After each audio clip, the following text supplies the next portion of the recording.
my guru said,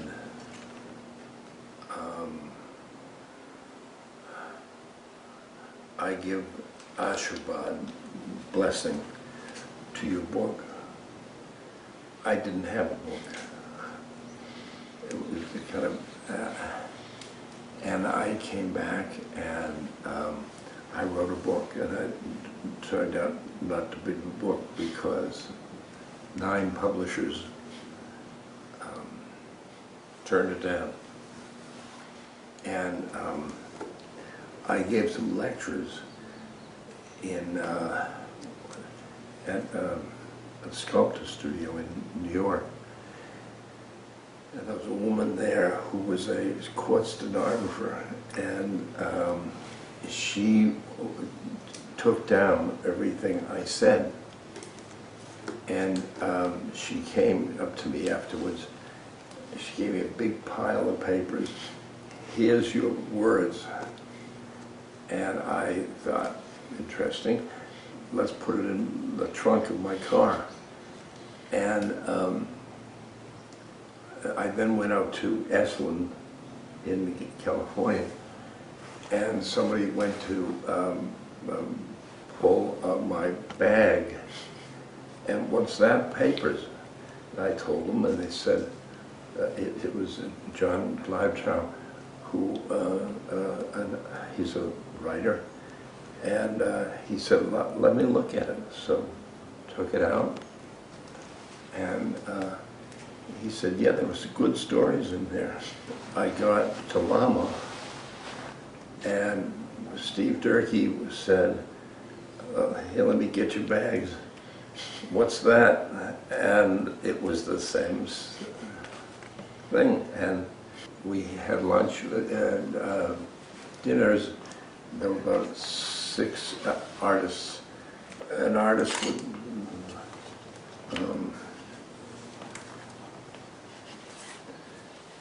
pick some words and go and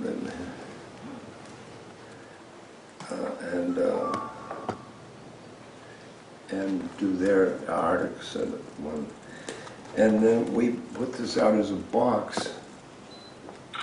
The box with all kinds of papers in it, and the record, and we gave it away for people would come to my lectures for $2, and then they'd get this box. And then I went to India, and Steve, he kept the box, and then you came in.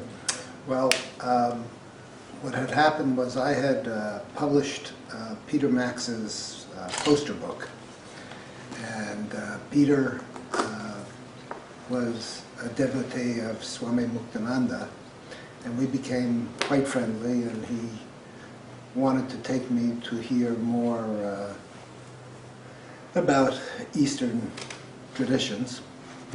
And so he would take me to several different lectures, and it was nice. I was pleased, I was interested, but nothing really struck my heart.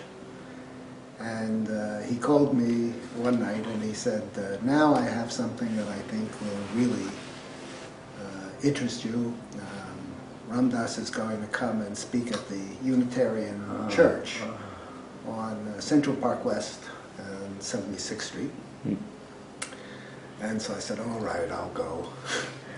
And we went and we sat probably in the back row, or pretty near the back.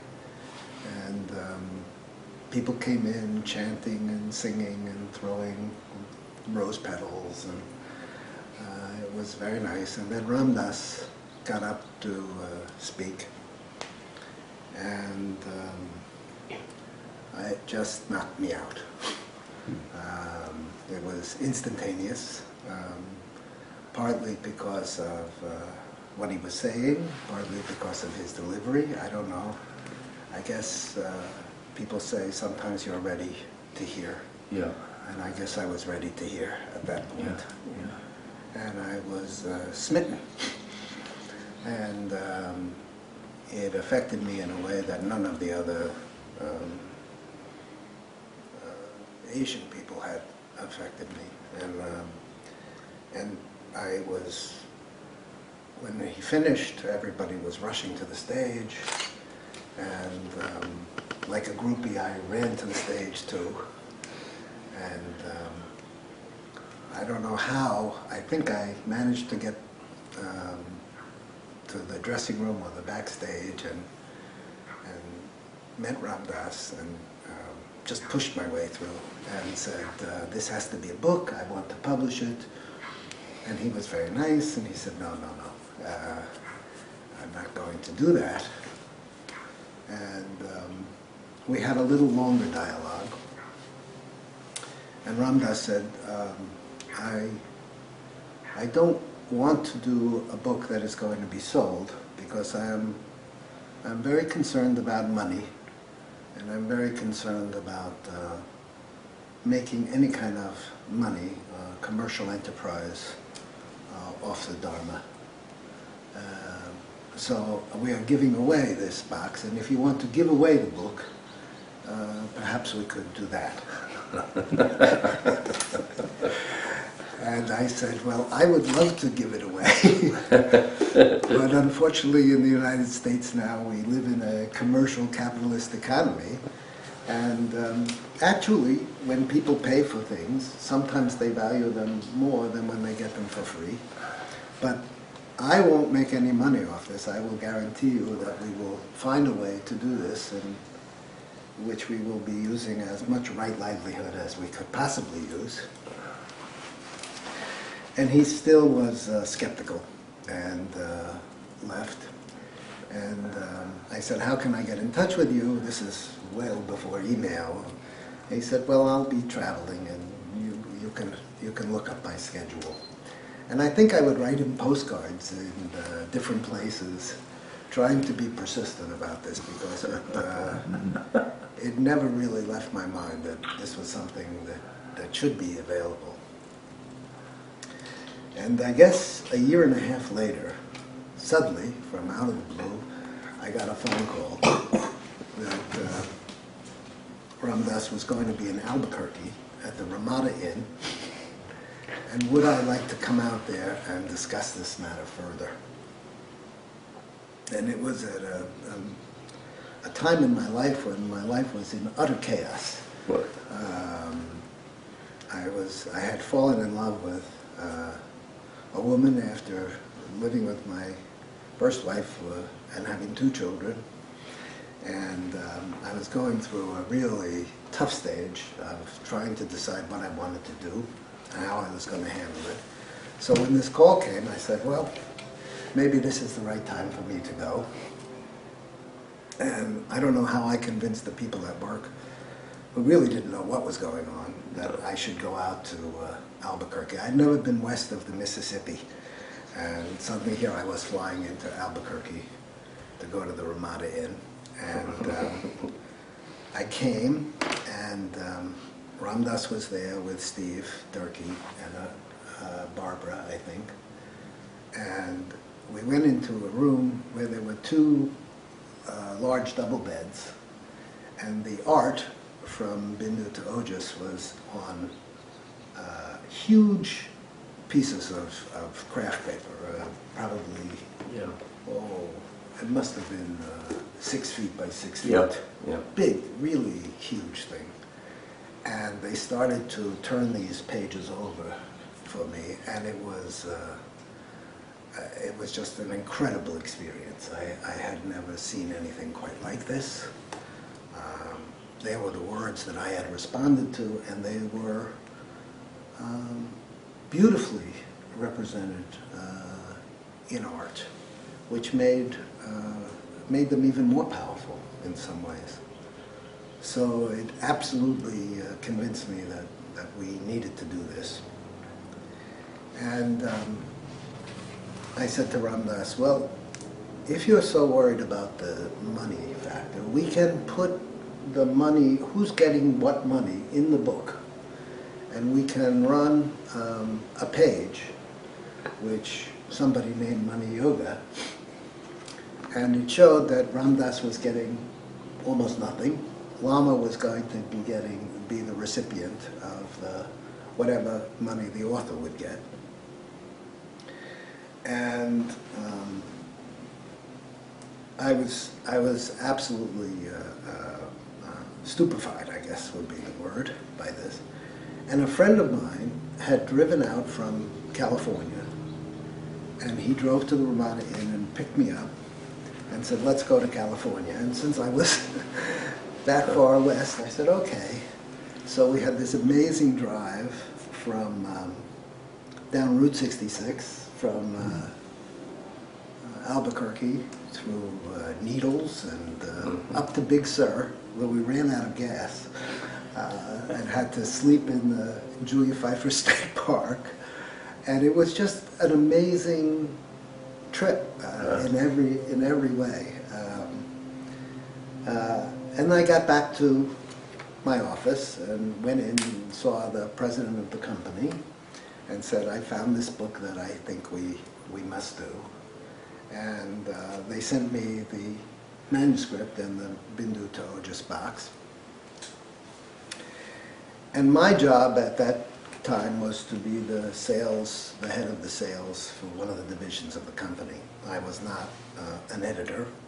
I was not a publisher. I was a schlepper. Yeah.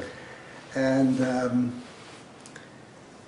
so the head of the company said, okay, well, we'll show this to the editor-in-chief, and we'll see if you think this is good. We'll look at it. The editor-in-chief was a very uptight man, very, very capable, but this was at the point in the early 70s when there was certainly a counterculture going on, and this was a man who wanted no part of it. And after he read a few pages, he came back to the president of the company and said, there is no way we can publish this book.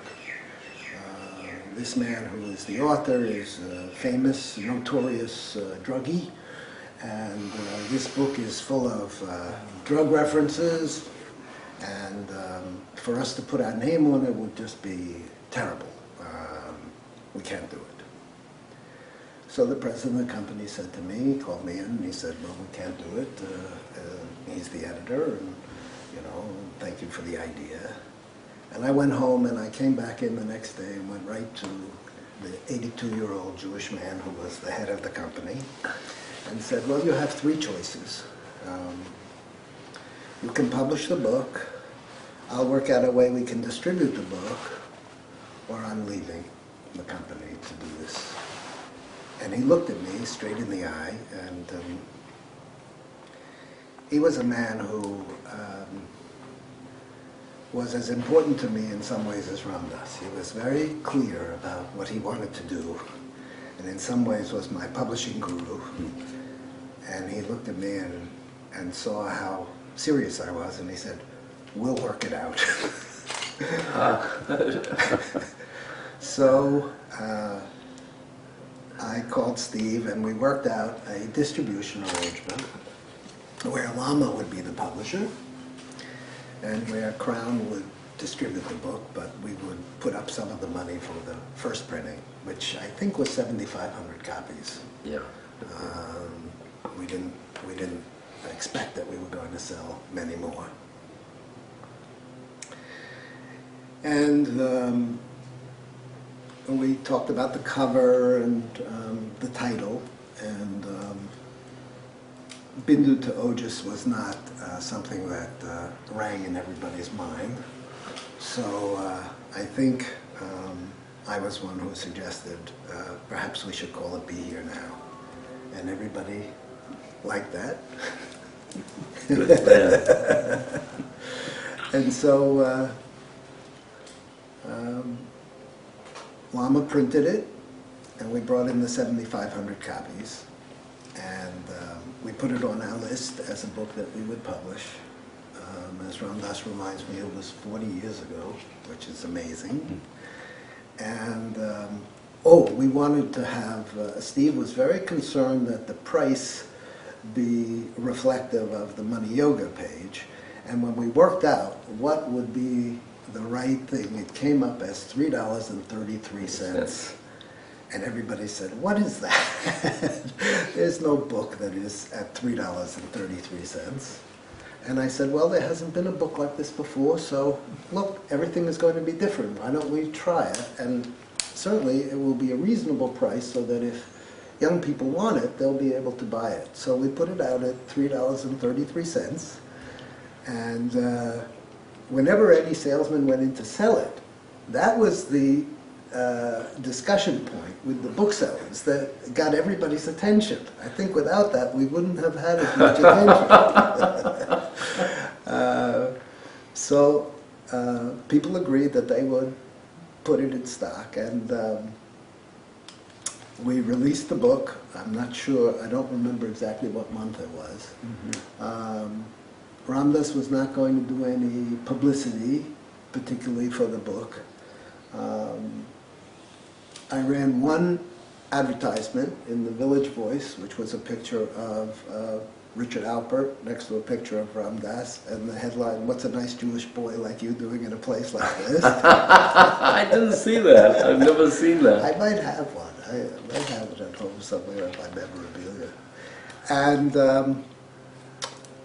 the second week after the book was published, I was standing in the subway station at Union Square, and I looked across the platform, and I saw a young man with the cover, which is unmistakable. You can't miss that cover anywhere.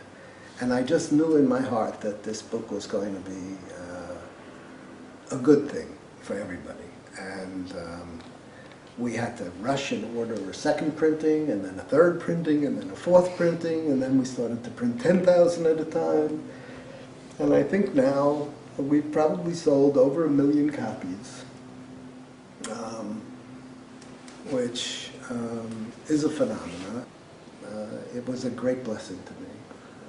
Wonderful to work with Ramdas. The first printing was out, and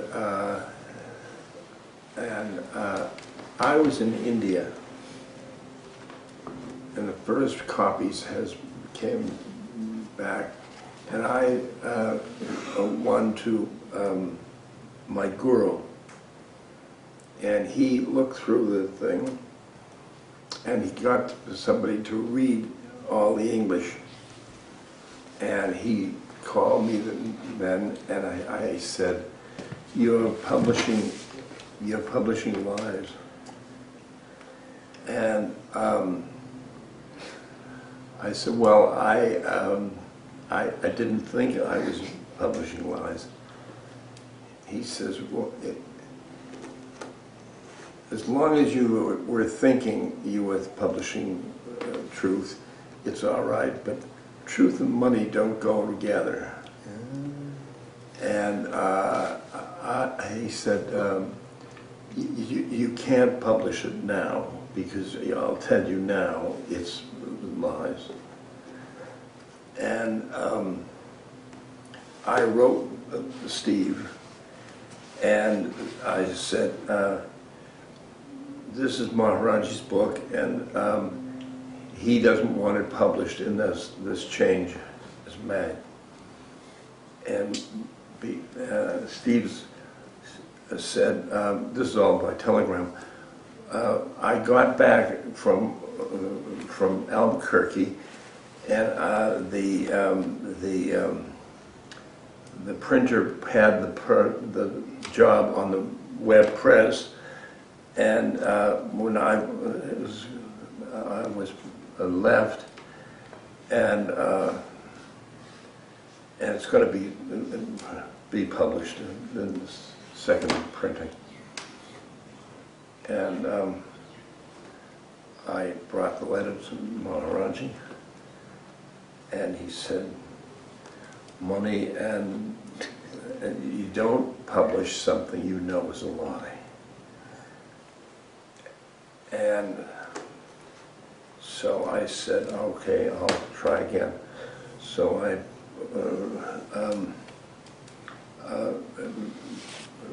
telegraphed to Steve, and Steve said, a very strange thing happened.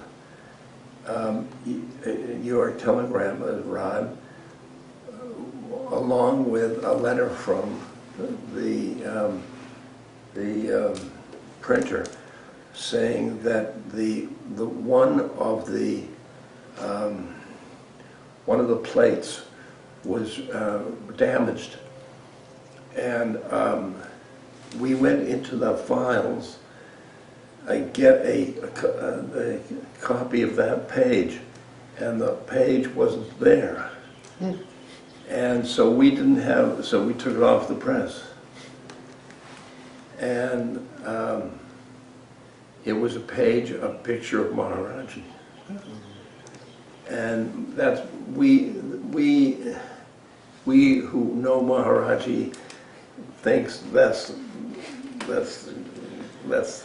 the way he does business.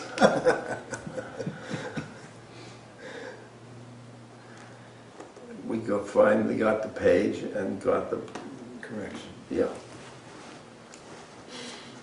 Well, the history of the book, of course, goes on, and as the production price, as the paper became more expensive and the printing became more expensive, the price had to be changed.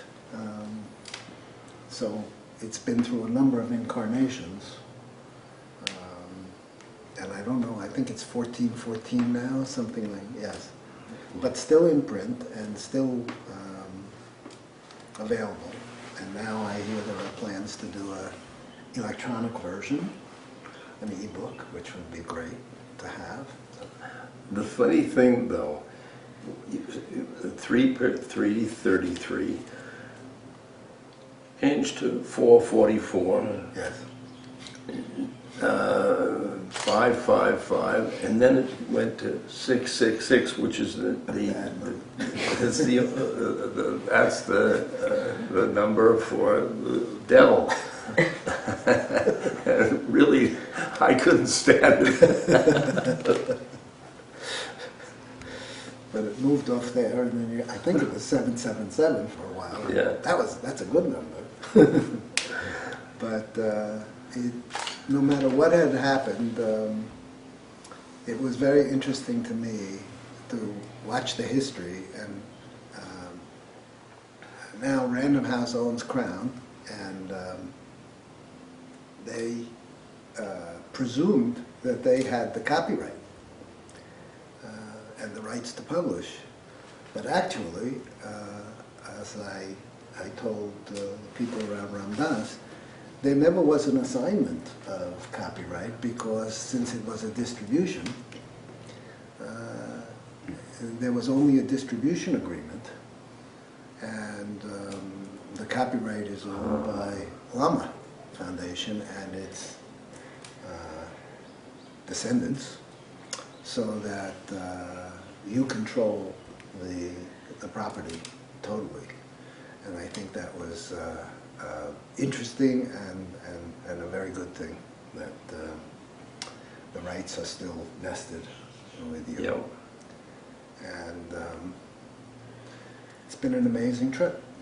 It's been amazing how each generation is turned on by that book. Yes. And we saw last night a little video of a young man, probably 17 or 18 years old, talking about how important it was to him, and how, in a way, he needed some validation for how he was thinking. He had found nothing that didn't make him think he was strange and crazy, and Yep. And now he was able to feel that there was something out there that could lead him to truth. And I think that will happen with Be Here Now for a long time to come. It manifested through Lama, Esalen, New York. It manifested hearts that believed in it, that it was not my book. And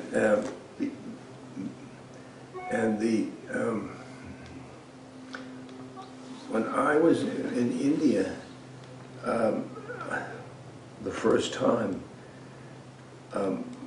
Maharaji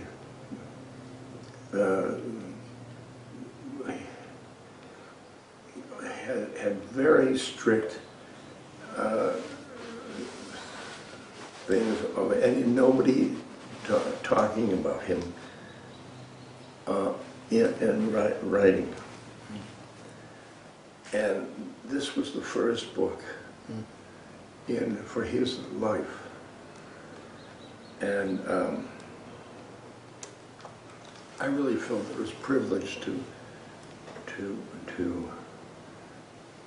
publish that book. It's a classic. A classic, a classic.